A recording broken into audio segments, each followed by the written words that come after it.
So, hello and welcome to Who Corner to Corner podcast. My name is Jeff and I'm joined as always by my good friend Paul. Yes, hi, that's me. Hello. That is you. How are you today? Yeah, I'm good, mate, though. It's blooming freezing outside. It's literally freezing, like minus 3,000 and I have multiple layers about my torso. So, yeah, keep it warm. My radiator is not working in the office, so I've had to beg shame. the office people for a little heater. So I'm all right now. I'm warmed up and I can feel my fingers again. Yeah. But we are not on our own today, are we? No, we are not. Indeed, we're not. We have company. We do. We're joined by two men who've made many Whovian fans happy the world over with their excellent figure range. So we're joined by Mr. Dewar and Mr. Ed Barnett-Ward from Character Options. Hello, both. Hello. Hello. How are you doing? Very well. It's How's near Christmas. I'm just feeling poor. Oh dear. Yes. And I'm feeling like Father Christmas. You're semi-looking like him as well. There. Fulsomeness That's a good look. Yeah. Well, it's not quite as fulsome as it was. I did actually portray the great man himself at the weekend. Did you? My daughter's Christmas fair. So. How did it go? How was that? Awesome, Ed. I didn't know you. I think from a certain point of view, maybe I am Father Christmas. I mean, I make toys. Well, yeah, but you know, You heard it here first, ladies and gentlemen. Ed Barnett-Ward is Father Christmas. Have you ever seen Ed and Father Christmas in the same room together? Never seen us together. I always thought Buzz and Woody should worship me as a god as well. Yes, that seems reasonable to me. Yeah. So, guys, we've got a whole host of questions for you both today. Yes, we do. We'll see how many we can get through before we run out of time. So, before we kind of get specifically into the figures and things, tell us how you both first discovered Doctor Who and what made you a fan. Who wants to? You go first, Ed. You go first. Okay. Well, so my dad made the series. My dad was a television cameraman, and he started his career at the BBC, and he made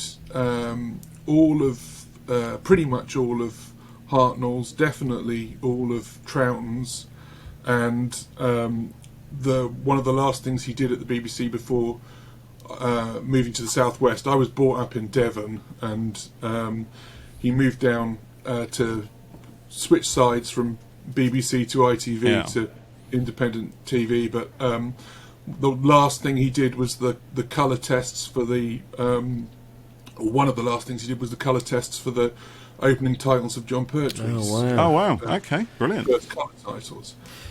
So I've got behind me is extensive, many volumes of his memoirs, which are condensed down diaries, and in those he's got all of his recording dates and transmission dates and things. Fantastic. And so I know, I can watch an older episode and pretty much know which camera is his. So when the Cybermen break out in Tomb, I know that classic shot of them ripping through is his camera work. That's great. So yeah, when I was young, our scrap paper was always old scripts. Was it? It was just chucked out. And so I've probably doodled on old Doctor Who script, which now feels massively sacrilegious. I know. What's that? It's just the back of the Evil of the Daleks or something. Yeah, let's draw a house. That's just the way it was. Has it been nice? But myself as a fan, I probably really got into Doctor Who when they did they did a retrospective in the 70s of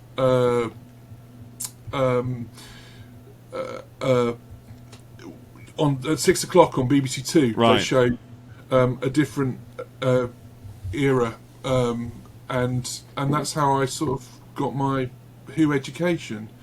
But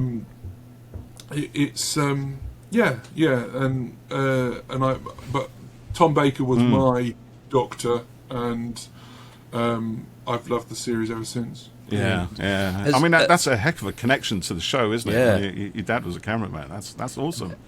Ed, has it been nice watching the recent collection set of the Hartnell stories and seeing all the stuff that your dad was doing in HD? Yeah, it's really funny because well, my dad passed this year, so it's been quite hard. These connections, they're sort of, they are very personal, but it's so funny because when you go back to the anniversary when they did the Adventures in Time sort of creation of how the series came to be. Yeah. My dad sent me quite a hilarious essay about everything that they got wrong, and the detailing. It was so good, but one of his biggest bugbears is that it seems like the history of television always portrays the actual act of making television in the same way that film is made. They use the wrong terminology, so it's just things were happening in a way that just didn't really happen in TV. And also he had a lot to say about the inaccuracy of the cameras they were using as well, that they were the wrong cameras. Oh, right. They were not the cameras they had at Lime Grove. Right. But even he conceded that it would not be possible for them to get hold of the cameras that they had at Lime Grove, so they were using just that era cameras. Yeah. But I mean, it is big part of your life. It's always good to see those classic episodes. So that's brilliant. So Al, how about you? What was your discovery for Doctor Who? I knew I should have gone first because Ed's is much more exciting. How do you top that? You saw it one day on TV, and mine just really, it's just early memories. I mean, it's weird. Our family are kind of, so there was 4 kids, and my family is very firmly divided into my younger sister and my second eldest brother, who are very much take it or leave it with sci-fi. Not that bothered about it. And then there's my eldest brother and myself, who are just like, we're straight in there. So my earliest memories of Doctor Who were probably, I certainly saw some black and white stuff. A very vague memory. I remember watching John Pertwee, and I certainly remember seeing John Pertwee's final season. I just always liked it. I mean, I've said this before in a couple of places. There's something about the Pertwee era, and I don't think it's been captured since. And I don't know whether it was a combination of the way they shot it or the music or whatever. But for me as a kid, I found a lot of that Pertwee era quite unsettling. It really made you a little bit unsure of the world. Yeah. In some ways, it has a very and even to this day, there's certain things that just a little note or whatever that just makes you feel a bit weird. And then I'm kind of like Ed. Tom Baker was 100% my Doctor, because when he came along, I remember to this day I was lying on the living room, because I grew up in Scotland, so we were in the house and the fire was on and TV was on in the corner, and I remember lying on the floor and Tom Baker regenerated, and I remember his first. So when he regenerated, it was like, oh, this is going to be a bit different. And then I remember his first story, Robot, and the fact that obviously it was a John Pertwee story repurposed. But I remember my mum saying, I'm not sure I like this guy, he's a bit weird. And I remember going, oh, it's bloody fantastic, not as that to my parents, but I was like, oh my God, he's so different. The whole, everything was brighter, a little bit more positive, a little bit fun and eccentric, and all that other kind of quite cool stuff that for me came with Tom Baker, and it kind of just I think I certainly liked it, but from that moment on, I loved it. It was always that reassuring thing on a Saturday. Sports scene would finish and Doctor Who would come on. Yeah. So it's just part of the TV landscape, wasn't it? And part of growing up, that it was always there, and it was always like a reassuring presence on TV. Exactly. I've got two heroes, Doctor Who and Basil Brush. There you go. Perfect. That's 70s Saturday night sorted, really, isn't it? Yeah. Basil Brush. That's what it's all about. This day, nobody can tell me anything is wrong with Basil Brush, because boom, boom, absolutely. Defend him to the end. Brilliant. Love Basil Brush. Yeah, I remember Basil Brush as well, yeah. We should do a Basil Brush podcast. That's what we should do. Bring back those old episodes. So here's the question. What happened to the original Basil Brush puppet? Because what do you mean puppet? What are you talking about? So he just retired, didn't he? The original he was a fox. He was a real fox with a hand up his... Anyway, yes, go on. Yeah, but I would love to see the original, because the new one, as much as I like, is not the same as the old one. I would love... It's never the same. No. I would love to know what happened and whether you can go and see that. But there you go. Yes, Basil Brush podcast with you. So there's a story there, isn't there? Just diverging for a moment, but it's a bit like with old Doctor Who episodes and stuff in a way. Back then, there was probably no real kind of future thinking or thought that this stuff might be of interest to people later. So when that Basil puppet probably got a bit worn out, it probably just got junked, unfortunately. It is. It probably got done several times, and it's one of the interesting things I find about the Daleks, because obviously every time we do a history of the Daleks set, I kind of dive into the general mistreatment of those props, given how kind of important they were on a recurring basis. I know, yeah. Just staggering. Shocking. My Mac is about to shut down. Speak to Ed, and I will be back in 2 minutes with a power Go on in. All right, let's do that. So, Ed, it's funny, the Basil Brush thing, because again, I was just thinking, there's a reading back through, a lot of these things were created by behind the scenes BBC personnel. Yeah. Both Basil Brush and Paddington came from people who work behind camera, not regular creatives, and they sort of evolved into these much loved things. But when you sort of read about the early days of TV, it's a completely different landscape. It's not.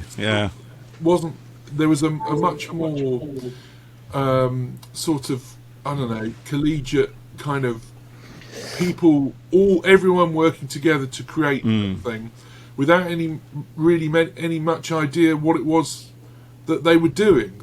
They just tried so many ideas, and the philosophy sort of went all the way down to hiring. So my dad was didn't know what he wanted to do. He just knew that he wanted to leave Acton. He came from a very, very poor working class background. He used to joke that people would bully him and say, "I bet you've got newspapers on your table rather than a tablecloth." And he did have newspapers on his table rather than tablecloth, and didn't think anything of it. So when people kind of tried to use that as a stick to beat him with, like, well, that's my life. And so what? So what? And but he knew he wanted to get out of Acton, and he did national service in the RAF. He was a radar technician, and that was really the stepping stone for the rest of his life, because he excelled there.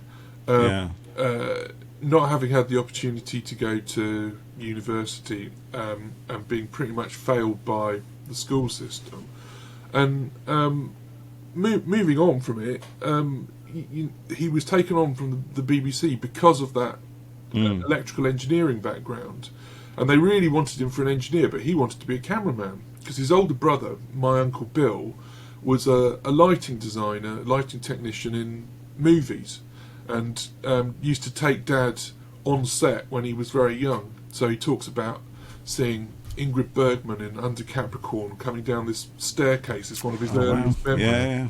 And that being an inspiration, and seeing the cameraman on this beautiful mole dolly, which was the state-of-the-art dolly which they had just brought over from Hollywood, tracking down with this shot, thinking that was the best thing ever.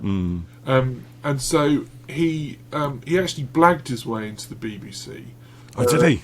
Because he got That's the best way. He got a letter while he was still in the RAF, sort of asking him to, inviting him on for an interview. But the interview that he got wasn't in connection to that letter, and the interview he got actually failed really badly because it was with an engineer, and he wanted to be a cameraman, and the engineer had no interest in rubber stamping that. So he actually used the original letter to blag a second interview, assuming that the two departments wouldn't be connected. Yeah, and he was right. And he got it right. He got it right, Brilliant. and he got in. And yeah, he always, reading about it, they were always just trying new things, and that sort of creative hotbed is exactly what gave rise to this series that's been with us for well over half a century now. It is, isn't it? It's working on very limited resources, very limited cash, and just using every ounce of creativity and what you have available to produce something which, you might think, well, that's okay, it'll do for this episode, for this series, or whatever. And yet, on the other side of the screen, watching as a kind of 7-year-old, 8-year-old, 10-year-old, whatever, you're inspired by these things as a viewer, and they mean something. Those designs, and it doesn't. And again, I was saying before we came on that I was watching the Horns of Nimon this morning, which was. But when you look at it, you think, well, this is all done in the back of a fag packet at the tail end of the 70s, amid strikes and rising inflation and everything else, and yet there is something about those designs and the imagination which bled through onto the screen that just kind of keeps you hooked if you're a fan of this stuff. I always found myself really just excited by the designs and the craft, the sheer craft of Doctor Who, regardless how ropey some of it looks by modern people standards. Like Roger Murray Leach and some of the stuff that he just literally taking sets onto different levels rather than using the flat studio. Yeah, I mean, I'm a huge fan of Blake 7, but same thing. You walk down into the bridge, you walk up out of the bridge, you walk there. Man, he was just an absolute genius. That man, he was super. That Liberator set with the hexagons and the different tiered level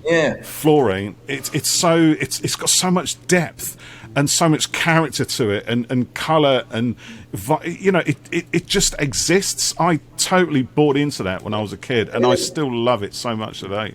I think that's the stuff that, I mean, Ed will tell you this because I'm constantly told this, but and we'll get into it in more detail, but I'm a massive fan of asymmetry because not everything's symmetrical, and things look massively, and the Liberator set is a good example of. Yeah. See the top-down view of that set, the way it was laid out. It's massively all over the place, and I think that gives it interest. But it works. Obviously, a lot of digital sculpting. I'll let Ed take over in a second because he'll say you're wrong. Sculpting is essentially mirroring left to right, and for me that doesn't always work. And Ed's very aware of that, so he always, it might be just a slight raised lip or whatever it is, but we quite often have a debate about, there's something, not quite right. Ed's awesome at doing that kind of stuff. He'll take something like the Jodie Whittaker scan that we originally got, and I think it's safe to say, but the scan was done in the US, and it wasn't the most flattering of scans. And if you ever see, which I'm not sure whether you'd be allowed to, but if you ever saw the sort of before and after of that scan and what produced from it, and it is just, it's just putting life into something because life is not symmetrical. So I think and all my love of that stuff came from that. And I was going to say, you watch old episodes of Doctor Who or anything, and you know, like you said, Paul, it's, you know, gaffer tape and fag packets and stuff. But at the time, you didn't know any different or any better. But now, even watching them now, it's about the story, isn't it? And you can kind of look past a wobbly set and, you know, oh, that's obviously a rubber monster or whatever, when the story holds up, and they all do, you know. And you know, I think, like, you know, with kids today, you know, if they were to watch old Who, they might laugh at it or think it looks bad. But you have to kind of change your mindset a little bit to it, don't you? And, you know, think, well, that's what it was like back then, and just kind of go with it to an extent. I think that's the difficulty nowadays is with, I mean, without being blatant about it, that a lot of stuff is judged out with the social and historical context, and it's absolutely key. So there is a lot of Doctor Who that is, on the face of it, as you say, it's a good story, but it may be due to casting or makeup or choices, it's slightly uncomfortable to our modern eyes. But at the time, was the norm, and that's not a justification. It's just a fact that. That's it. Yeah. Well, it sort of is born of the fact that early TV was really theatrical production. Yes, very much so. Yeah, and you can see it in Who, and acting style was was a lot more sort of verbose. It was bigger. Yeah. And I think that's a problem some people have when they watch, you know, older films or older Who. Like you said, Ed, it is like theatre, just captured on multiple cameras, and it's completely different in the structure and the way it's done. And, you know, the way it's all evolved over the years is fascinating, you know, and the kind of complexity that you get on stuff now. But, yeah. But you know what? I mean, that tends to give those stories a character of themselves, I think. I mean, a good example of this is Freya, my daughter, who sometimes does podcasts with us. She's been watching a few of the older episodes, and she always tells me that she finds them more scary and unsettling than a lot of stuff in the modern series. And I think a lot of I mean, I ask her, why is that? Why do you feel this way? You know, some sort of weird psych evaluation or something, because I'm obviously qualified for that, but you know, she just says it just looks weird, so I just take that to mean everything, the lighting and the shots themselves, which are actually, when you look at them, really, really dynamic, given that these massive cameras didn't really move so much. So you know, what guys like your dad managed to achieve wielding those big heavy things around in limited space is really quite extraordinary. And also, I think from an acting point of view on those old episodes and films, again, like, it's theatre, everything's done largely in one take, whereas now everything is comprised of live. Multiple bring that different back. It'd be Bring really back the interesting. old techniques. Because then also, you know, the actors are working at it and actually delivering a scene in full rather than it being comprised of 50 edits. Takes or edits and stuff. And a Merry Christmas to all of you at home. Boys and girls. Right, we should probably better get back on topic here, though, else we'll run out of time. So I've got a question for both of you. So tell us a little bit about your job roles at Character Options, and tell us briefly how you got into the toy business. We should have probably started with that one, actually. I was thinking we'll put it out on one. We've got half an hour of fluff. Maybe I'll shift this bit back around. My dad, that's So I'll go first on this one, because Ed's not part of Character Options, albeit he's been part of my life now for nigh on 27 years, isn't it? Something like that's that. Beautiful. So, beautiful. So I started I got into the toy industry. I left school. Went to university up in Aberdeen. Never go there. It's really cold. It's too far away for me. Too far away. And then I went to the US after I left college for about a year, and then sort of came back, and I trained in graphics originally. And my first job was in graphics. And he's brilliant at drawing. Yeah, is he really? Yeah.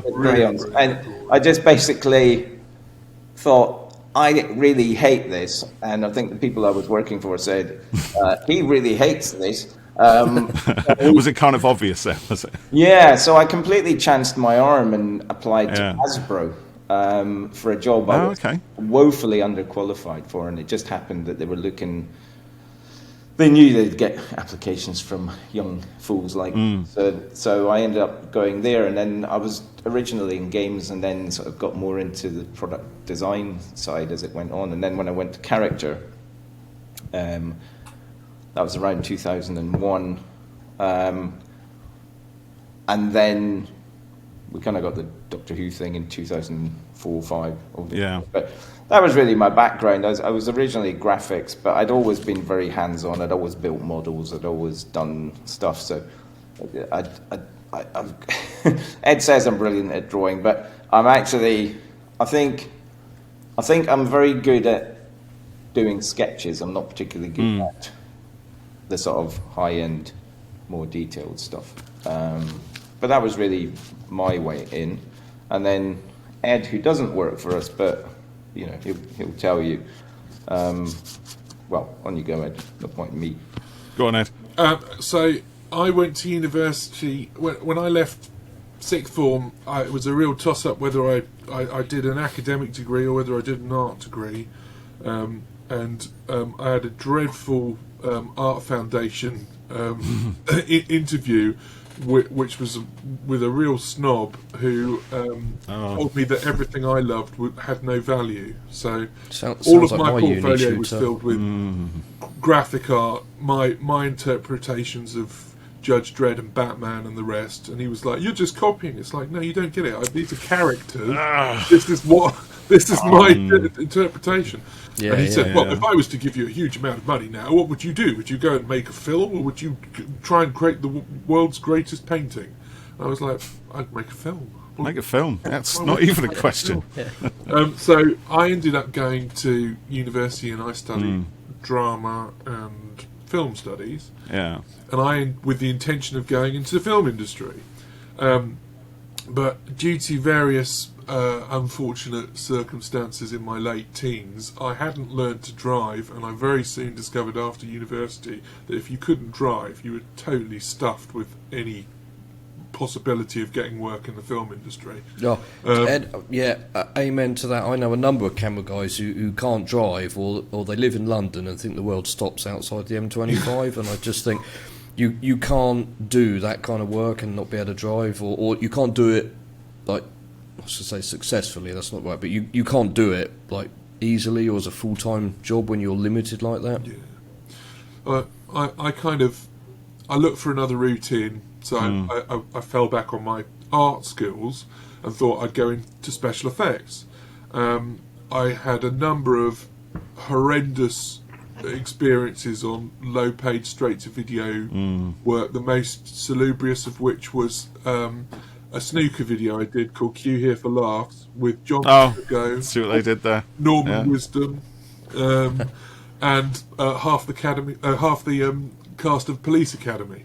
Right. Doing I think I missed that, and I want to see that. I need to see that now. Yeah. That must exist somewhere. It's on YouTube. It's on YouTube. The whole thing is on YouTube. Brilliant. So then there were starting to be rumours that Star Wars was going to happen again. And so I wrote to a number of people at ILM and different places, including Nick Dubman, who headed up the Creature Shop.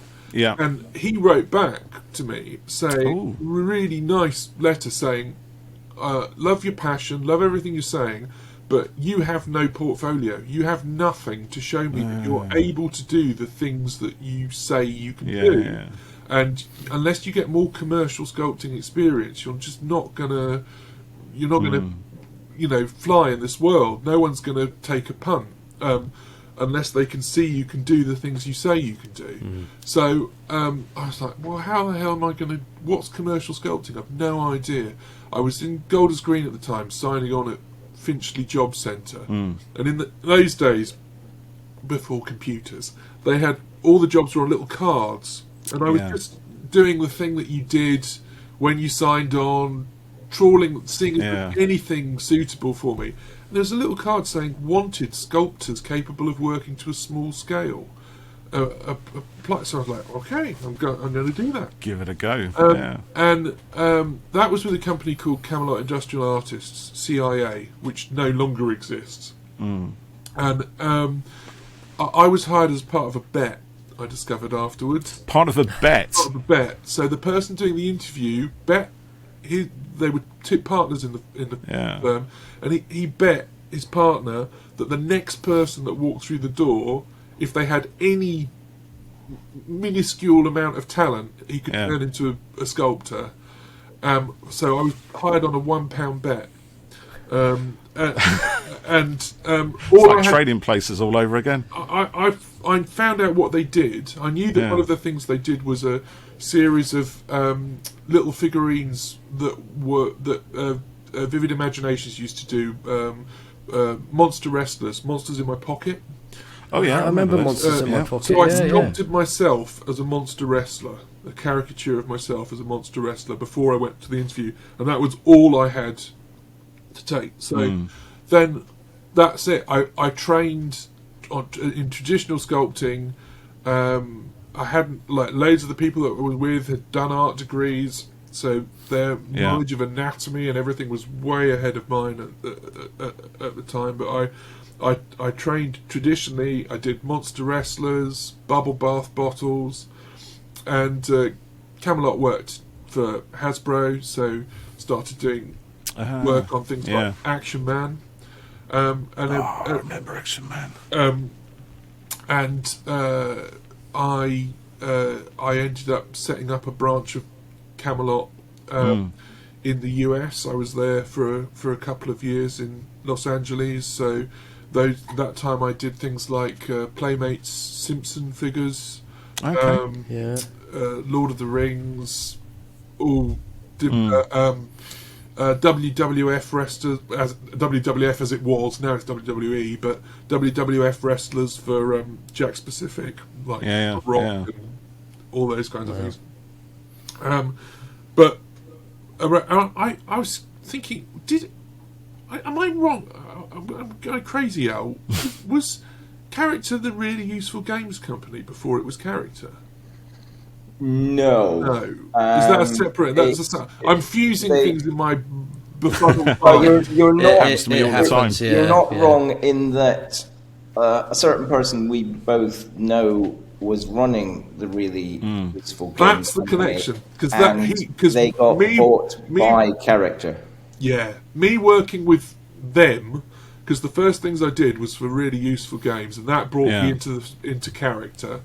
But I don't know. Honestly, you look at the toy industry. Hasbro's the grandfather of everyone.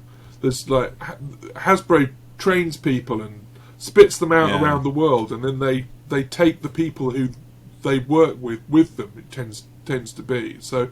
All the majority of connections that I have that I do work for now are ex-Hasbro people. It's such a tragedy Stockley Park's not there anymore. It was such a brilliant hotbed of talent, creativity. But I mean, as you tell from talking about the subject, about who Al and I are very like-minded, simpatico when it comes to our popular culture. So so how did you guys get together then? I mean, sorry, I was just going to say, and I was going to say our aesthetic. I mean, it's one of the things that I've always, almost everyone in life who you meet who you commission or ask to do something. If you say you're not happy with it or you have a different viewpoint, you get pushback. But actually, Ed's probably the exception to that rule, because he'll listen to you and he'll understand it, and if he'll either rationalize why he thinks something should be that way, or he will just say, if that's the way you want it, I'll change it. And it's not done with this is not done with any bad grace. This is done with like, this is what I want, this is what I get. I mean, we did, I kid you not, was it 5 or 6 Colin Baker heads, and every single time it was a case of not working. But we just sat down and I had to keep taking it off sculptors, and in the early days of Who, Yeah. I mean, things have changed. It's so funny. You chart the history of this line, 18 years, shows you the complete switch in the toy industry from being a physical prototype industry where everything is made practically and everything is approved practically, physical sculptures, hand sculpted, to digital, and going sort of, we go back to about 2008 or around then, I probably had 25 guys working for me at Design Works doing sculpting on lots of different lines, and each one of those sculptors, each one of those artists sees the world in a different way. When you get, sometimes you get a likeness, sometimes you get a character, and with the best will in the world, you know that sculptor is not capable of seeing it any other way than the way they see it. And so, and we had that with Colin. It's difficult because it sort of, again, at the time of the show when there wasn't a lot of production stills, beautiful resources like Magical History Tour, if you know that website. It's an amazing photo archive of Doctor Who, a repository of every image that has ever existed. Brilliant. Surpasses the BBC because they've only got, before the advent of digital, where everything can just go on a hard drive and you can get millions of images. They had limited resource, limited space. They couldn't store everything. You know, you asked for reference for something and you'd be lucky to get 3 or 4 images.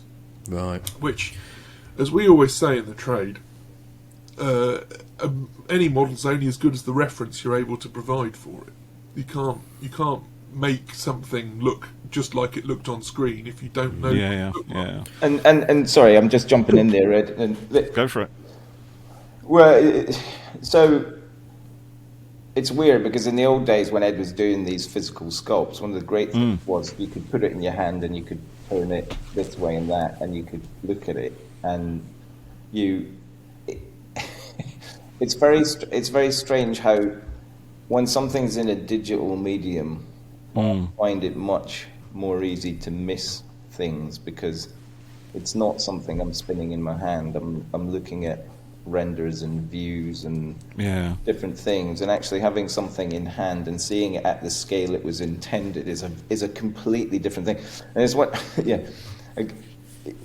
Ed and I always have this thing. It was like we used to always have to submit things for approval, and you're taking a very high. Well, Ed always used to take the most marvelous high resolution shots of the sculpts, but of course, if you blow something that's an inch high up to this, whatever it is, it's literally, in some cases, it's literally going to look like someone life size painted the head of a match with a face, because that looks shockingly bad. And it's like, well, it's not intended to be seen at that size. It's going to be tiny. It's to be in your hand at that size, and it's amazing how the brain works to sort of fill in detail. That must make that's an old Hartnell sculpt.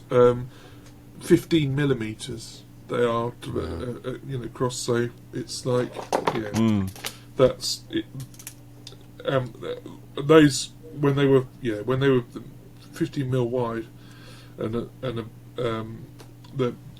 when we were sculpting those, they were sculpted with pins, Wow. Tiny pins. Literally. I'll show you my tools of the trade. I've got it. Got my old box. Ed rummages around on his desk looking for the things which he stored and wanted to show. This is, I forget, it's radio. So I can hear the pins. So there we go. Look at that. That's a number 13 Taranti Spike that I've had my entire career. It's 13. I thought that was a number 13 as soon as I saw it, Ed. I thought, it's a number 13, that is. Yeah. That and the 18, they'll do you. Yeah. But the fine details, the wrinkles with a cocktail stick or a pin. Yeah. I love that it's so kind of, for such a big industry, and the way it's being made is with, like, with cocktail sticks Still and pins. comes back and to that. Yeah. you know, I'm a big Disney fan, and I was watching one of the kind of documentaries about it. And they talked about the origins of it all, and it was paper and pencil, and ink, and all of that we have now grew from someone drawing on paper, and I just think that is phenomenal. That and the same with the figures there, and it seems so kind of homemade and everyday in a way, but it's contributing to something so much massive.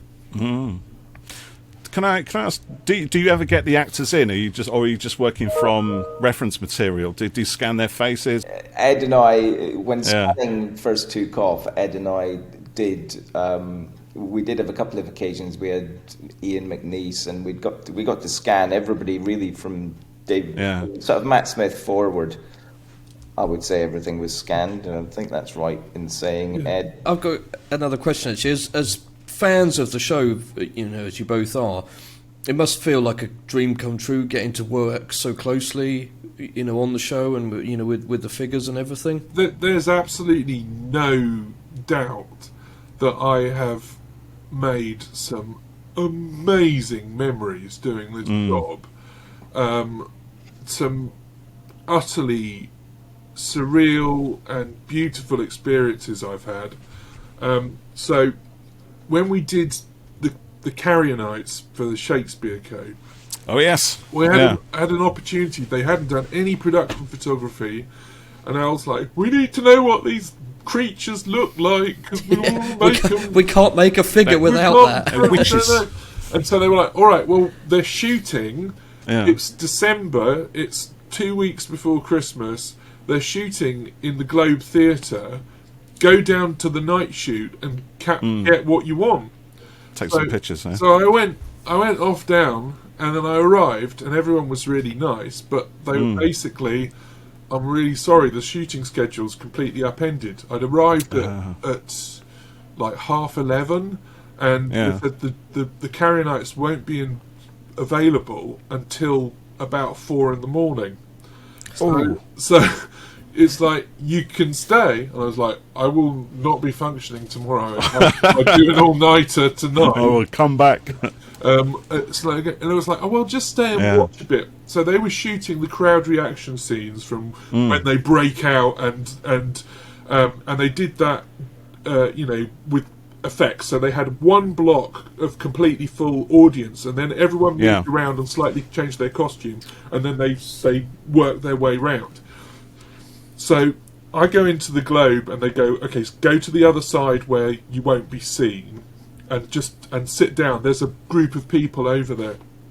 So I go, and the producers are all there, and then David comes into the arena, and he's doing he's filming for Doctor Who Confidential, and he came and sat next to me. So I spent an hour and a half chatting with him. That's amazing, and it was just brilliant. And so many other. Michelle Gomez, when we scanned her in a we got this at the hotel, and they said, oh yeah, you can have a conference room. We've got a conference room for you to do. Right. We go in, and it was a corridor with that had the thinnest table you could possibly imagine, and chairs everywhere. And we were like, oh god, is this even going to be possible? And she was so game. She was such a wonderful, just into the whole thing, and so lovely. And then John Hurt at the anniversary. He is an absolute hero, and he completely lived up to that. Brilliant. it was. I asked that classic question: are you excited to be an action figure? And he was like, I find that my interest in anything is directly proportional to the paycheck. Brilliant response. I like that. And it was like, as I'm not getting paid to be an action figure. But you know, I think being able to chat with him about Alien yeah. I mean, that would just be awesome. Just going back to your experience at the Globe Theatre, I have to ask a question. Did you end up staying until 4 o'clock in the morning, or did you? You came back. I stayed till about. Stayed till about 1:30. That's pretty good. It was. It's good going. So you know, several things. It was a framer came in, and it was her birthday on set, so she was overloaded with flowers and presents and like cake, all sorts of. Yeah. I saw. Okay, this was another time. The first time I met Matt, he hadn't actually filmed a frame of the show, right? And that was at Upper Boat Studios. It's kind of a weird.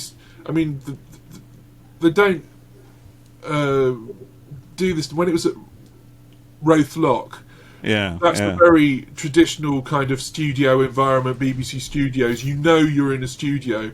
Upper Boat is this weird industrial estate that they just kind of co-opted into being a studio. It was just big space that they got.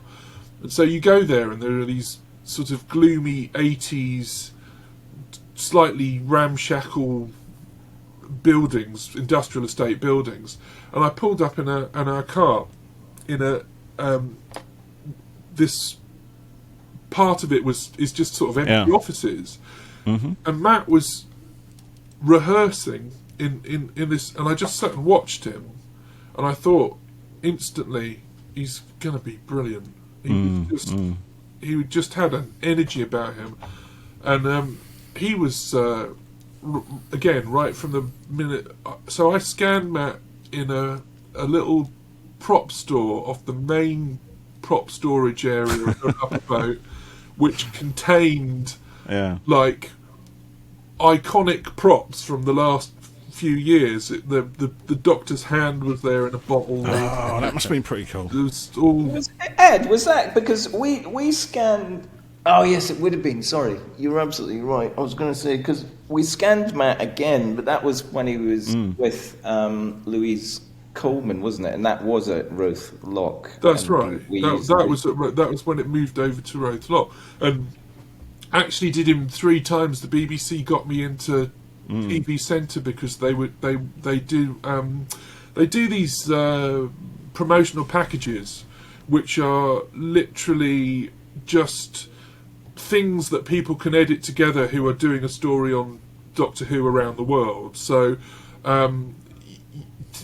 tied in with that is the idents. So like the actors will be there going, "You're watching MBFE TV in Australia, and this is Doctor Who." Just these weird links that they have to do thousands of. Like and subscribe to the Doctor Who YouTube channel. And they wanted to get some interesting tech. So they wanted me to film me scanning him, even though actually there was no functional need for us to do that at that stage. It was just literally that they wanted to. Just art. And then they went into various toy shops and did vox pops with little kids saying, "Do you like the figure? And do you think does it really look like them?" And all that sort of thing. And all of that stuff was dumped to YouTube at one stage, but it's all gone now. Every now and again I go looking for it, but it's not there. It's not there. So in a moment we'll talk about the Regeneration figure set, but just a quick question that came in from Gallifrey Base and Professor T on there. They asked if the production team has input on what figures you make, or if you guys pitch the ideas, and I suppose it must be quite collaborative because you need to find out what they're doing, and I guess you get kind of early access on stuff, but how does it all work, and what gets decided? Well, it's sort of changed. I mean, right back at the beginning, 2005, we did have access to the two people on production, and they certainly gave us a steer in terms of which characters for that first sort of tranche of product, like the radio-controlled Dalek and the Slitheen and stuff like that. It tends to be a case, or it's evolved, and it works very efficiently. Most of the time, we'll get. I mean, most of the time, the BBC tend to be very, very good at storing and getting assets, be they digital or photography or whatever, or access for scanning. So you tend to have an idea just from the material you're provided ahead of each series, which are the primary characters anyway. So to a certain degree, that's already sort of not pre-decided, but it was slightly different in the early days, because and we've taken some flack over the years for Destroyed Cassandra. But the empty frame. No, I think people love that. I think so. Yeah. It can. I think in the early days it was a bit like shooting fish in a barrel, because we didn't really know who was going to resonate and who wasn't. So we were kind of trying to cover everything, and then laterally we kind of get much more of a steer, and also quite often we're doing stuff almost like it's been. And so you can, you can sort of pick and choose. The Regeneration set is a case in point where that wasn't the case, where we actually did get access very early to stuff, which is quite unusual. But it was a testament to the fact that the minute Russell came on, Mr. Davis, I should say. But when Russell T. Davies came on board, it was an absolute testament, because it was literally like flipping back for me. Like flipping back to 2005, because suddenly there was somebody there who was like, the only way we're going to make toys and good toys is reference. Yeah. Give them this, and it was like you have to. Like the doors opened again, and absolutely fantastic. Got great access, great reference, and I don't think they could have been more helpful. And as I've said before, everybody's invested in these things. They're not done in isolation.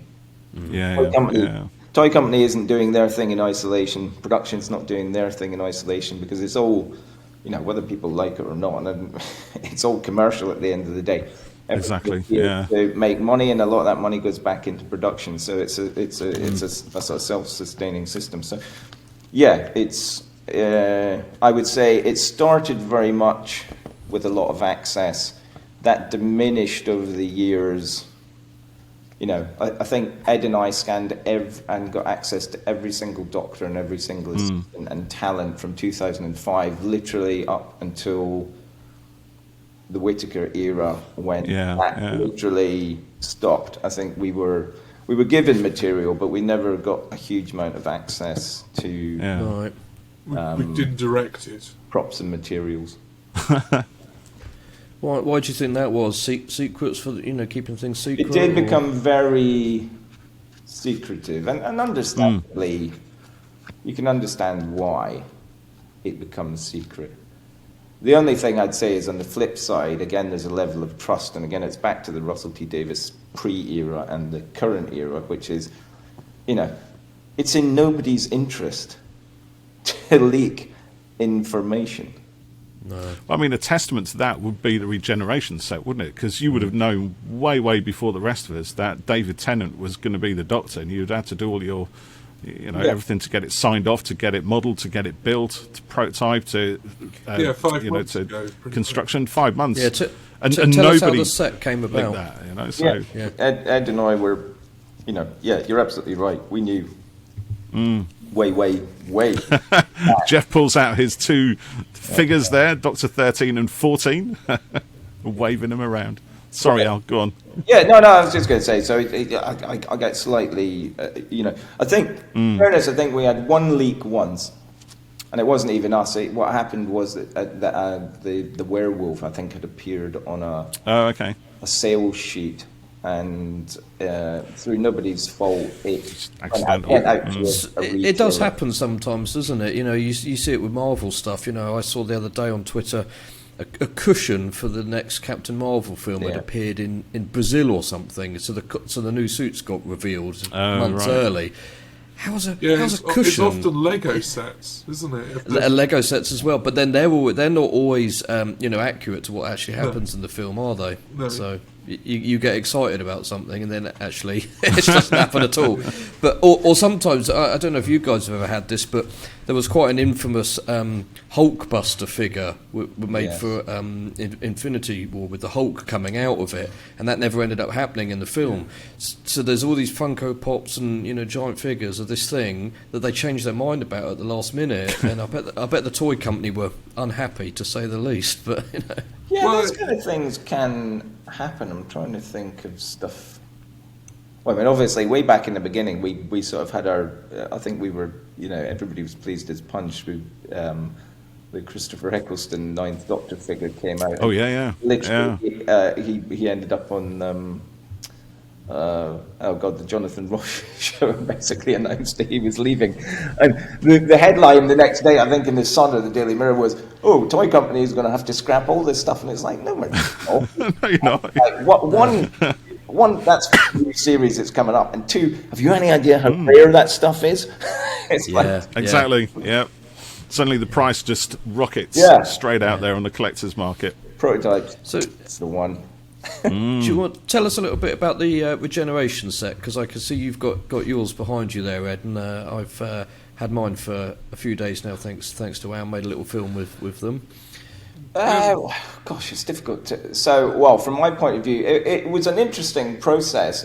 Funnily enough, the actual figures, I would say, less so, because Ed's sculpting was absolutely superb as it was. Both figures were we wanted to kind of up the ante a little bit. So both figures, as hopefully people can see, I've got a ton more detail in them. For me, the biggest issue was probably the packaging.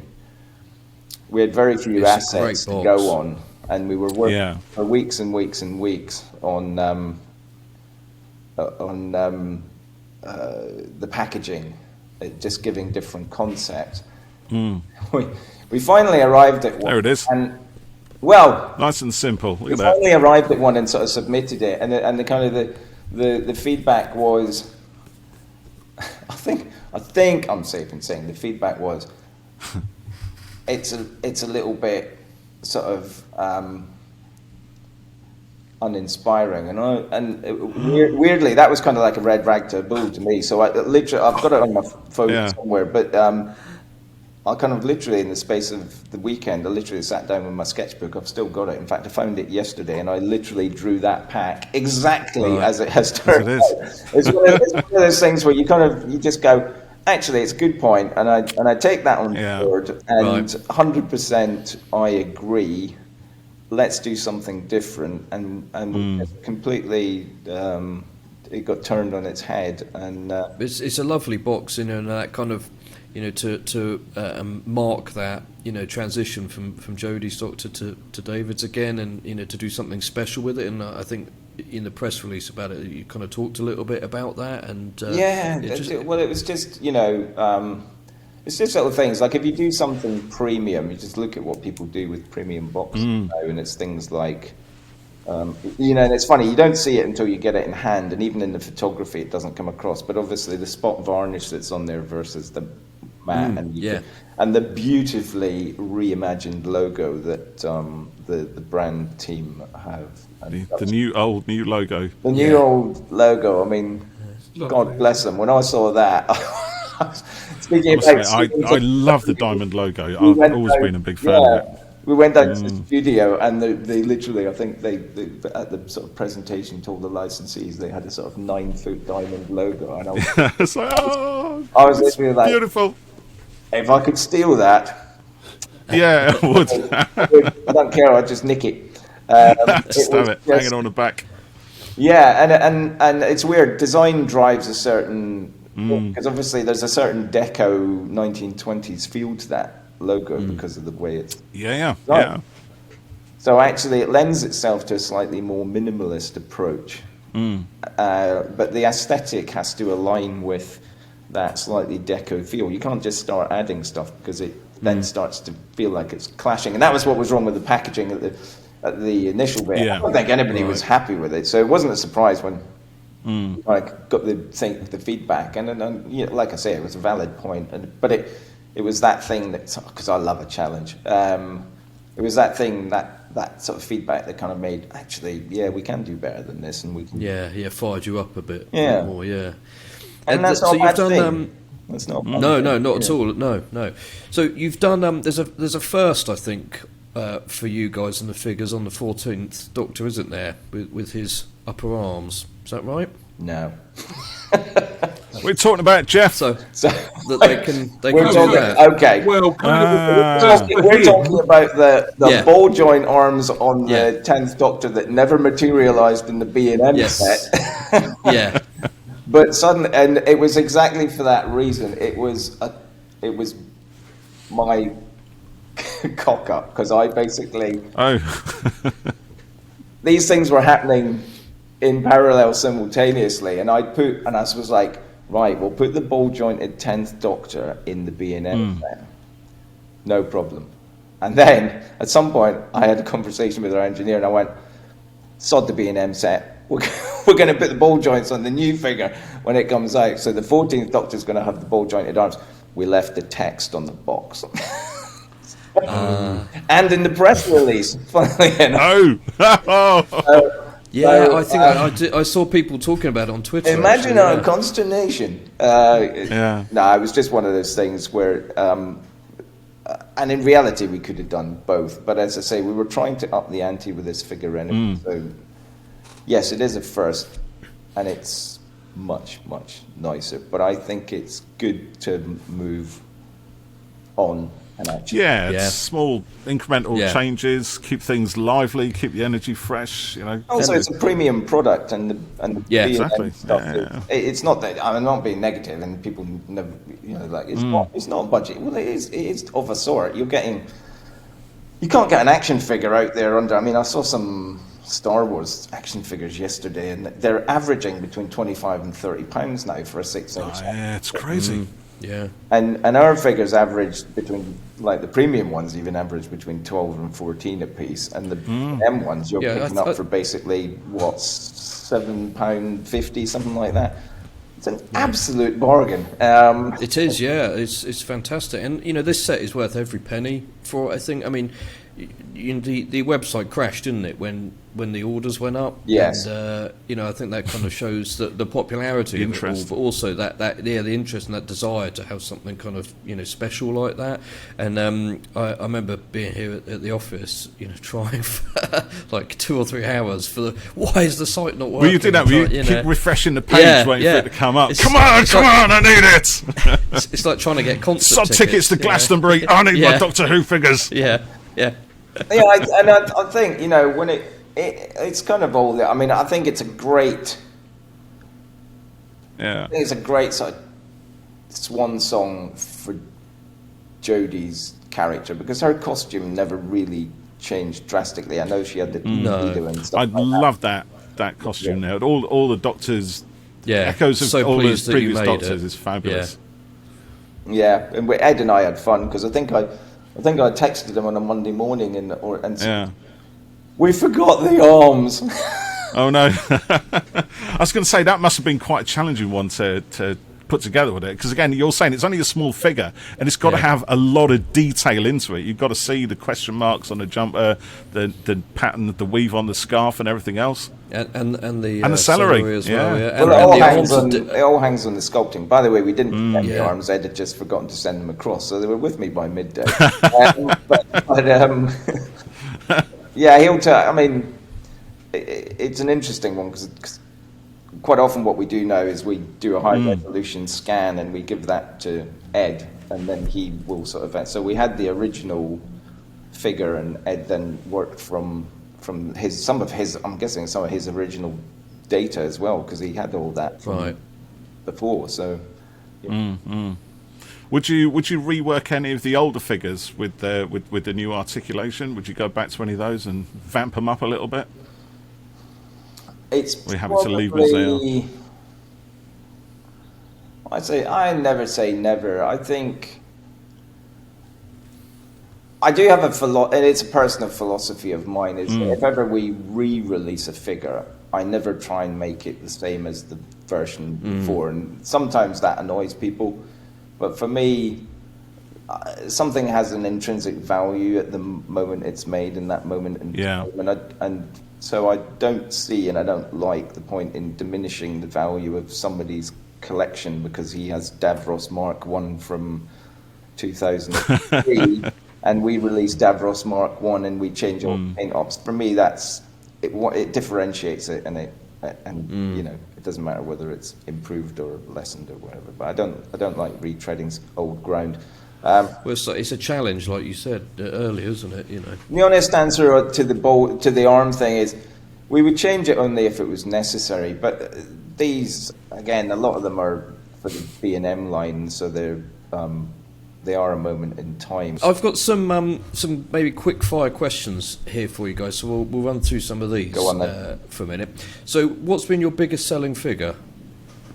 David Tennant. Which one? All just of the them. standard. All of them, really. All of them. Okay. 1 million figures. The David Tennant figure the original David Tennant figure is 770,000 pieces or thereabouts. Wow. Yeah, what's the normal number that you make of a figure? Because the Regeneration set was 7,500, was it?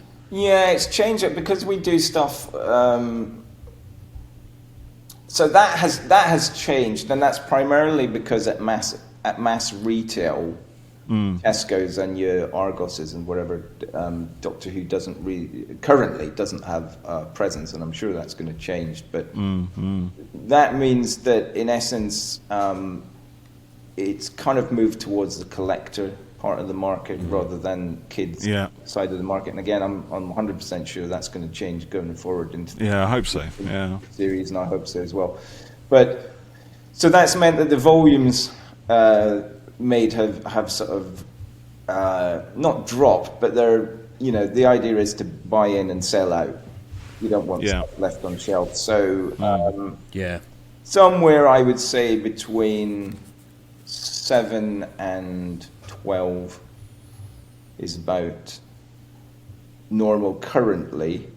And in the entire run of a figure, right? 12,000 units. Yes, in terms of a production run. And then, but classically, we've had, 36,000 pieces go out in one production run and then another one. But it varies year to year, and it varies with what the market's doing. And I think that's one of the things people they're always like, oh, this isn't selling as well. And there's a reason that's not. Everybody, it's back to your thing on social media. Everybody's an expert. Everybody's an expert. Everybody's got a platform they can spout on with authority. And in many cases, they don't know how modern retail and production things work. So the answer is, on any given day, something is more popular, less popular. There is retail space for it. There isn't retail space for it. It's in the zeitgeist of the popular culture. It's not, So it varies and it goes up and down. Right. It's like the radio-controlled Dalek. That was a massive item for us, but radio control in terms of these days is virtually tiny. Yeah. Right, I've got a couple more questions here. So we asked people on Twitter and Facebook to send in some questions for you guys. Oh my goodness. Just before you do that, Jeff, let me just say, because we do this before we do any podcasts with guests or without guests, and we do generally get quite a healthy number of responses, people firing in a few questions. But the response we got to you guys going out there was just unreal. On all our socials, we have lists. So apologies, people out there, we couldn't possibly spend the next 48 hours going through every single one of those questions. I did have a look. I did have a look at the questions. Yeah. I was looking at questions, and I had to say it's like one of those things. Like if each question is, are we going to get this character? I know. Are we going to get that character? Is this going to happen? What about this one? It's like that. The answer is going to be the same to that question. It's like, it's like maybe. It is absolutely. I would say unfortunately, gents, I'm slightly running out of time, but I think we can do a massive amount of quick fire questions if that's what you want to do. All right, so some of these might be, are we going to get this? Are we going to get that? But we could just get a quick answer. We'll mix them up. So people really want to see a Fugitive Doctor and a Sasha Master figure. Any chance of those? Neither of those on the cards at the moment. I receive on a daily basis pictures of the Jodie figure with Sacha Dhawan's head planted on the top of it. Cut and shunt. Cut and shot, literally. No, Fugitive Doctor. Oh my God, I would want to. If there was any chance at all. And I've said this before. I've got a wish list. Yes, I would 100% do a Jo Martin Doctor, because I think she owned that part within 30 seconds of being on camera. Yeah, totally. Okay. Any chance of a Weeping Angel 13th Doctor? Oh, there's a face. It's not impossible, because the head may fit on the ball joint of the angel's body, although it would be. I'm going to say maybe on that. I'm going to say maybe on that. I don't know. Maybe, yeah. Yeah, okay, well, I'd be out for that one. All New Doctor Who Book Club on Twitter asks if there might be a Clara Memorial TARDIS, with the flowers on. Gosh, yeah, no, that's come up a few times. Al doesn't remember it. We actually did one as a prototype. Did you? I know where it is as well. We did it. We did do it one as a prototype, but yeah. It would be horrendously expensive just because of the spray ops involved. Yeah. But again, never say never. Yeah. No, that's it. It must be a difficult one, actually, when you've got you've got quite a vast commercial market, or a decent sized commercial market, but then there's a possibility of the collectors market as well, which is more niche, fewer, a lower volume, but perhaps higher value, and more longer lasting, perhaps. Weird one for a business, I suppose. Well, the collectors, deciding where you pitch. Collectors have 100% kept the line going. There's no doubt about it. I mean, I say thank you at the end of the video reveals that I do, and I genuinely mean that. I mean, we're not going to make everyone happy, and some people are going to disagree with what we do. 100%, they've kept that line going. Yeah, but I think it's also quite a testament to how invested people are in these, in the figures and the models, that they really want something to happen, to be, they want their favourite character from the show to have on their little bookshelves and that, and just go on and collecting and adding to their collections and building them up, and just they just want more of it. They're Which is quite astonishing, aren't they? I mean, they're little. They're a symbolic representation of your love of the. Yeah, a little bit of ownership of it, and you sort of act it out. Ed and I know people now that were kids when they started collecting Doctor Who. Yeah, and not only are they now kept with it, but they've gone back into classic Doctor Who. And I always think it's a bit like Star Trek and all these other places where one feeds into the other, people getting into, with the next era of Doctor Who with Ncuti, it's going to be amazing. Kids are going to massively get into that, and then they're going to get a bit older, and then they're going to go, I might go back and watch some of the older Doctors, and then they're going to it's a classic series. And then it just... Well, that's one of the beauties of the show, isn't it? A lot of stuff comes out, and it's, a couple of years on screen, and then that's it. Doctor Who hopefully keeps going, but it's got all of that. Well, that's why we get gunned occasionally for our choices, but it's a 50-year back catalogue. In fact, it's nearly a 60-year back catalogue. There's a lot still to do, but it's not all doable all at once. So I always say never say never. Next question, please. Okay, Jackson Temporalson says, what do you both think of the figure photography that people do? Ooh. I'll be honest, I don't get a lot of time to look at it. You're busy creating stuff for them to photograph. And I think it's utterly amazing. There's some great stuff out there. I have seen some stuff that's amazing, but to be honest, I'm really biased here. But Ed used to send me the most insane photography in the world. I'd be like, "Can I get turnaround shots of Novice Haim?" And he'd be like, "Yeah, no problem." Oh, yeah. So I'd get 6 turnaround shots, and then I'd get another 24 shots of Novice Haim with a M16 machine gun, basically mowing down Cybermen. And I'm like, Ed.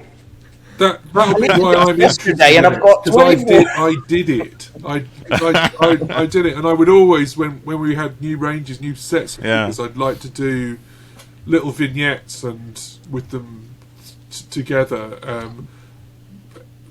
I've still got photographs of Mickey Smith with a Reaper gun standing on top of a heap. The pile of Cybermen. Yeah, there you go. Pile of Cybermen. See, this is the thing, right? Because we don't grow up. You know, first we start as kids playing with the toys, then we get to design and build and make and sell the toys, but we still play with the toys even and then at that point. You take photographs to justify playing with them. That's the way it goes. Well, I think I've sort of said at some point, I don't know, any publishing houses out there are interested, I'd do a book. Because I've got... Oh, you should totally do a book. I've got 3 terabytes of photographs. Wow. Actually, do you know what? That would be really interesting. Was there was there a poster made, or there's a graphic online of all the figures that you've done, you know, across the eras and everything? There was no poster. And a book. I've seen someone's put something together then. But a book that kind of, you know, detailed everything, and you know that would be really good. I'm laughing at that's no poster thing, because actually it was Ed that put the poster together. Oh, was it? And yes, that's we don't talk found about, its way online. And I literally. What poster? We never sanctioned a poster. No, I'll tell you this story. Right. So when we did the McNeese figure, I produced a YouTube video of how we made the McNeese figure, the story of producing the McNeese figure, and obviously with any bit of promotional material we do, I have to run it by. I'll run it by Al. I wouldn't do it in isolation. So if you go to my Affable page on Facebook, you'll see behind the scenes things of the sculpts that I do, and I do glory renders that make them look like photographs and stuff. But so I did this video, and the last shot I wanted to put it in context. So it's the shot of the McNeese figure, and it pulls out to all the figures that we did so far. The big problem with that is that being the person I am in the position I am, I don't always necessarily know what's out there. I just know what I've done. So I put everything on that image, absolutely everything that we'd done, and I sent it to Al, and he was like, "Oh yeah, it's great. Fine, go ahead, post it." Hadn't watched to the end. He hadn't stayed right to the end. To the post-credits scene. That final image, and no. and it had 10,000 views in an hour, and wow. And by lunchtime that day, people had taken it, because I did it in full bloody HD. High-res, 4K, everything. And those images still haunt me. They still, to this day, haunt me. We've had the Tamashanta Tom, but there's a whole load of other things that either hadn't come out or were just prototypes that will never come out. Honest mistake. And I still get beaten over the head with that. Not by me, you don't. Not by me. Next question. Al was very kind. Next question. I'm not angry. I'm just disappointed. Ed, it was 10 years ago. Get over it. No, I can't. Move on. I'm still suffering the trauma. I paid so much in counselling. I can't get rid of it. Oh. So, Nathan, who's Caffeinated Chap on Twitter, asks if there might be any future TARDIS interior playsets. God, again, never say never. They're hugely expensive to make. We did the original, which I still absolutely love. I think it was brilliant. We did a Matt Smith one. I think it's all tied to the program and the success and awareness and retail thereof. Successful toy lines just exponentially grow these things. So are we going to do one in isolation? No.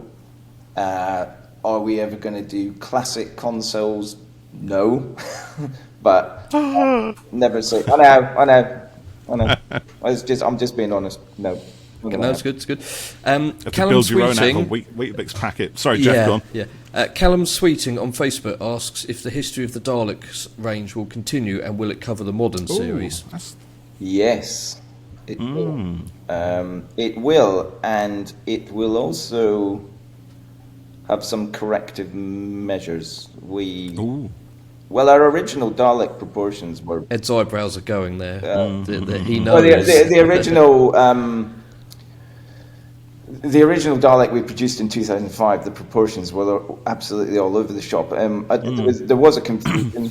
We didn't realise that the geometry of the new Dalek was exactly the same as the geometry of the old one. Had we known that, we'd probably got it right, but we massively screwed it up. So the 2005 Dalek has a weird, massive, out of proportion, wrong angles, wrong geometry base. That was then corrected. And a brand new Dalek was made. So the answer. So quick answer to the question: yes, 100%. It's going to keep going into the new series. But I'd love to see one of the old wrong proportioned one. We will now have the new correct set. I'd love to see the Junkyard Dalek and that black version of that as well. From Resolution. That thing was a beast. But this is a great question from. That was a drone. I'm sorry you get the answer. True, it was. Yeah. Good point. It's got you there, Jeff. He had you. Still but it would make a good set. Daleks actually turned up to make the point that they weren't Daleks. So they did. Just to obliterate them totally. Yeah. I do like those Dalek sets. I think they are really, really special. They are really good, yeah. And I just wish I'd always managed to get my hands on one. My B&M doesn't do them at all, or if they do, whenever I go there, there's another million questions about why don't you sort out B&M sorry, let's not get into that one. On B&M's plus side, they've started to move online, and I think as of next year you'll find that almost all the Doctor Who stuff will be available online. Hopefully the era of the scalper will be over. Yes, I think B&M are aware that there's issues going on there with. Now they'll just have a bot to buy them all. Well, I do like their socials. Actually, they do seem to be reasonably good fans of the series. They do some good stuff on there. They are. Okay, this question is from Ali Hoswell on Facebook. Will we ever get a Jackie Tyler figure? Oh, is that another never say never? Al's thinking. She's not. I've been asked this a lot. The honest answer is not likely, I would say, given all the other options and primary companions that we have to hopefully, potentially try and by hook or by crook get out there. Would Jackie be in that? Not in my primary. Maybe for collectors, again, it's probably quite a niche one again, isn't it? Yeah. Presumably, you must do quite a fair bit of market research to get a kind of sounding of what the market is kind of hungry for or might entertain. Well, I think Ed and I are both on forums, and we keep a relatively low profile, but we're not oblivious to what people are asking for. At the same time, we are very much, because we don't do many. Especially for B&M, as I say, it's a budget line, because we're not creating full brand new figures just because of the sheer cost of doing that. We have to pick and choose. We've got a bank, and it's a big, fabulous bank of bodies and stuff we can adjust and redo stuff on. But you're still limited in some ways. So there's only so many hours in a day, and so much capacity. And Doctor Who's not Ed's full-time job, and it's not my full-time job. It's a very small bit of what I do on a daily basis. And that's not to, people might be surprised about that, but it's just a fact. Well, no. And back to the original thing of, are you both massive Doctor Who fans? 100% I am, but it's my job. And at the time we're doing a lot of this stuff, both Ed and I are pouring our heart and soul into it. And sometimes at the end of that process, you're knackered. So when people sort of say, "Oh, what's your favourite figure?" It's like, oh God, they all take so bloody long, and they all. we kind of every time we do one of these, a little bit of our soul gets taken away. So takes with it. Yeah, I think Ed and I are both kind of like, Doctor Who. It's not to say we're not enthusiastic about it. We absolutely are. Well, no, you are very realistic about it as well. I know I think it can't be understated. It's the second largest licensed figure range in history. And we got to like 200 figures way faster than Star Wars did. Yeah, really. No, people don't realise that the sheer size of the Doctor Who action figure line, and it's massive. Given what we do in terms of just being creative, and I bounce everything off Ed, and he comes back with counter suggestions and stuff. But I mean, by hook or by crook, I think it's safe to say about 250, 300 of those were full original figures, and that extra 100, 120 or whatever we've done it's just from just being super creative with it.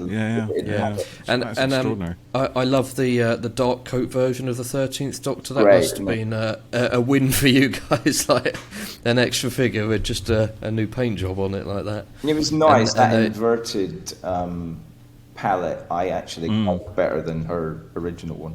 If I'm honest. Yeah, it looks really cool. Yeah, I would have liked to have seen her costume evolve.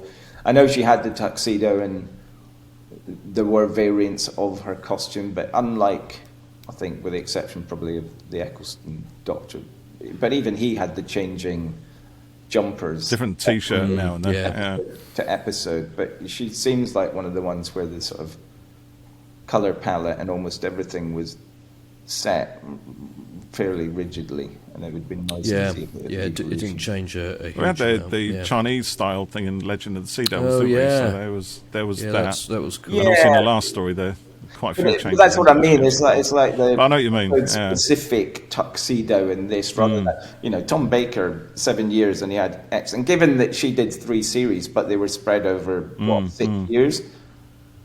Coming back each season, I think it would have been nice to see a bit of evolution change rather than just So can you guys tease anything else that you're working on in the near future? Anything we can share with us?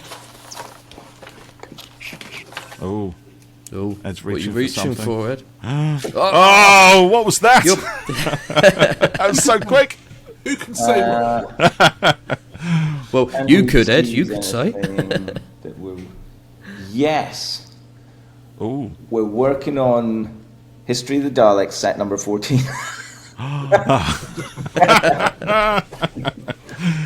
That's exciting. Actually, all I'll say is the B&M offering for next year, I think will... this year's one, I think, met with a little bit of a...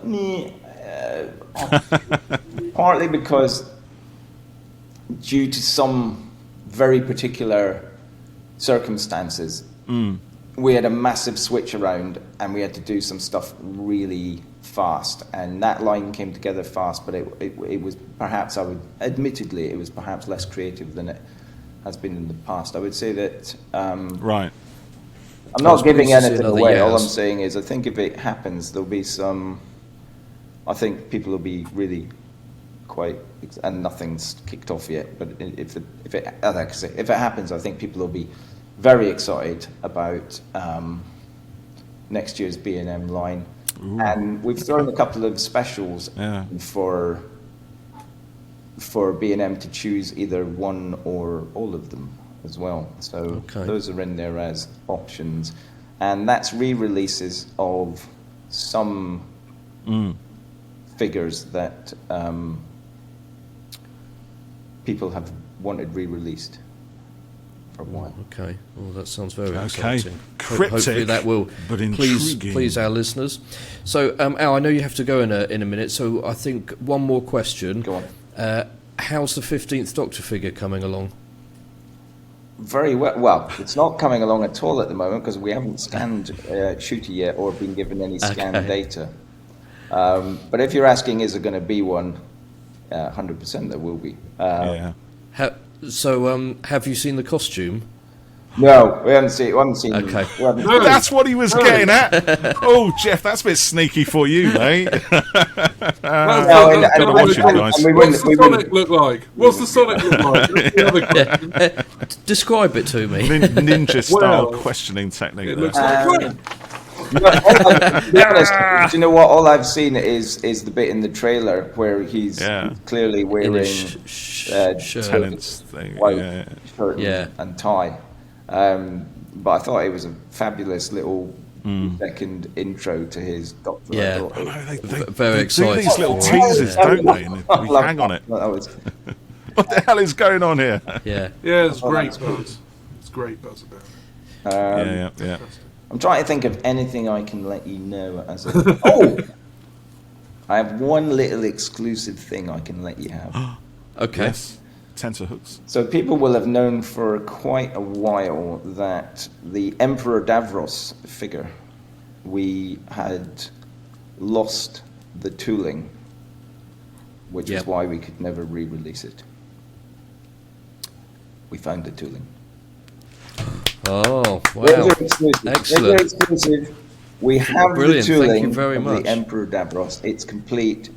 So when or if that will ever be released, but there's a little exclusive for you. You can have that. Where did you find him? Emperor Davros is alive and well and living in the tool shed. Yay! Or it's a tool storage facility somewhere. Was it a complete chance that you found him? So we're good. Was it a complete chance that he got found? We've actually been doing a audit of all our tooling, redundant across the board on absolutely everything, and it's my engineer who works on Doctor Who, and she knows how pissed off I was when it came to light that this had been lost. Because I was like, well, we can't make that figure again without this, and it's the primary sort of rotocast bottom section. I was like, we can't make that, and that's bloody annoying, and all the rest of it, blah blah blah. Yeah. So she was actually the one that came to me about 2 months ago and sort of said, good news. And I was like, what's that? And she goes, we found all the Davros tooling. So. Awesome. It's almost like finding. Very happy. It's like a missing episode. Exactly what I was going to say. Yeah. So now they have their own legends. We do get annoying stuff though that turns up. Like there's been a thing going on at the moment about an Emperor Dalek figure that somebody's been touting on eBay and sort of saying it's ours, and I'm like, it's not bloody ours, and I've never seen the damn thing before. And you can say that, and people are like, 3D printing he's just saying that because it is his, and I'm like, you're damned if you do, and you're damned if you don't. Yeah. Honestly, people, it's not ours. I don't know. It's lovely. It's not official. It's lovely, but it's not ours. So crack on. Well, on that brilliant exclusive, we'll say thank you very much for talking with us. It's been brilliant, and like you said earlier, Paul, we could probably have talked for hours. Well, we've done nearly 2 hours. Ed and I will gladly do this again, or you can speak to either of us separately. Ed on his own is fabulous. I mean, if you're talking about the sculpting and stuff, then and not just on Doctor Who. I mean, he's worked on a shed load of stuff, Star Wars. Yeah, no, I think you've both got loads to tell. So we'll do that. Perhaps we'll tie it in with the next B&M wave when it comes out. Gentlemen, I'm going to leave you if you don't mind, because I do. No, that's fine. You've got a meeting to get to. Unfortunately, this afternoon. No worries, it was a joy. Keep chatting, and I will. Thank you, sir. Again. Have a good Christmas, Al. All the best for New Year, and hopefully we'll see you again. Right, take care. Thank you, sir. Speak to you soon. Thanks, Ed. Bye. Ed, thanks, mate. Brilliant. Really Thanks appreciate very your much. time this Really morning. enjoyed It's it. been amazing. So, all the best. We'll talk again soon. Yeah, definitely. You got a lot of stories to tell there. Yeah, definitely. All right. Thank you. Take it easy, Take mate. it easy. Bye-bye. Bye.